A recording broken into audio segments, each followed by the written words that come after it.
Beginning in the latter part of the 19th century, the young sport of baseball was played in Marion, Illinois, and has helped produce some of the young community's finest sons. Of course, we all know about Ray Fosse, the Major League All-Star who graduated from Marion High School in the 1960s and is the namesake of the city's largest park. Find our Turning Back Time segment on Ray on the Swinford Media Group's YouTube channel. Since Fosse hit it big, Marion High School graduate Steve Waterbury pitched for the Cardinals in the 1970s, and Corey Bailey became a Major League pitcher after growing up in Marion and graduating from Crab Orchard High School in the late 1980s. And of course, Chuck Gullidge Morgan, a vice president and longtime field announcer for the Texas Rangers, returned home earlier this summer to be honored by his hometown. Several others from Marion have had professional baseball careers of note through the years, but the vast majority of those who played on Marion's Diamonds did not achieve their dream of turning pro. Yet many are still remembered fondly. The team mascot on this 1911 Marion team was John Hay. John would go on to become a leading Marion attorney with an office for decades in the 1200 block of the public square over the J.V. Walker clothing store, or where Swinford Publications offices are now located.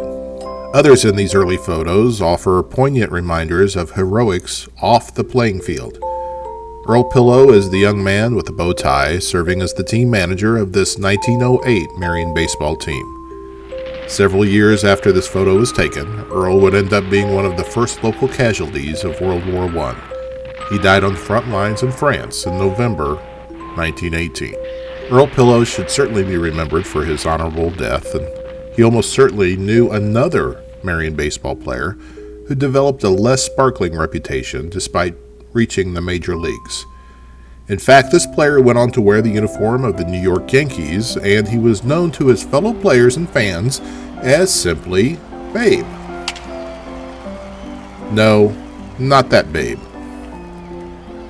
William Baker Babe Borton was born in Marion in August 1888, and he was a member of the 1904 Marion Township High School baseball team. He started a career in professional baseball in 1910 at the age of 21. By 1912, he was hitting .369 in the Western League when he was acquired by the Chicago White Sox late in the season. He played one season for them before being traded to the Yankees for Hal Chase. He bounced between the Yankee big club and farm team for the better part of 2 seasons. 1915 was Babe Borton's only full major league campaign, and he made it count.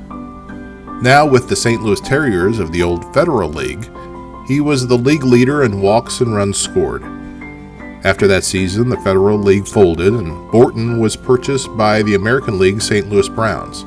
He played for them in 1916, but never played in the majors again after that. From 1917 to 1920, he played in the Pacific Coast League, hitting above .300 for the Vernon Tigers, owned by silent film superstar Roscoe Fatty Arbuckle. Admittedly, Arbuckle knew little about running a ball team, yet the team still managed to win the 1919 pennant in spite of that fact. In July 1920, Babe Borton tried to bribe an opposing pitcher into throwing a game.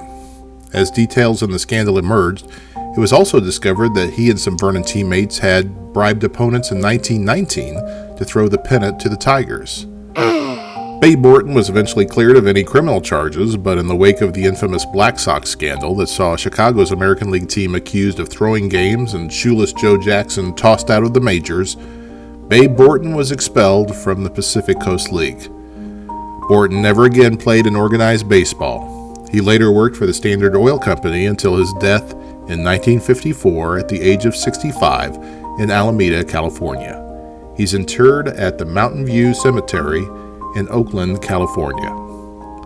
Thanks to Sam Latuca and his great Marion, Illinois Historic Preservation website for the stories and photos, and also to B.W. Bruce and the Arcadia Wealth Group, which continues to sponsor all of these Turning Back Time segments. For the Marion Star Live, play ball.